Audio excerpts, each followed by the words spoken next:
क्या आपने कभी सोचा कि आपको इस धड़कने या फटने वाले सर दर्द का सामना क्यों हो रहा है, जो ख़त्म ही नहीं होता? ठीक है, आप सही जगह पर हैं, क्योंकि आज हम सर दर्द के पूरे इसरार दुनिया में गहरा गोता लगा रहे हैं।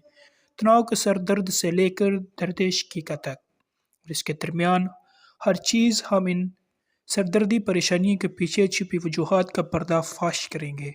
लिहाजा अपनी सोच की टोपियों को पकड़ो और मेरे साथ शामिल हो, क्योंकि हम सर दर्द की खुफिया ज़ुबान को डिकोड करते हैं और दरियाफ्त करते हैं कि इन्हें एक बार और हमेशा के लिए कैसे कैसे ख़त्म किया जाए।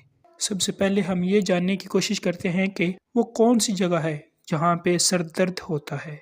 सबसे पहले हेड बैंड। अगर आप हेड बैंड सर दर्द का सामना कर रहे हैं, जिसमें सर दर्द के पिछले हिस्से मंदिरों या पेशानी के इर्द गिर्द महसूस होता है जैसे कि एक तंग टोपी सर को निचोड़ रही है, आपको मुमकिन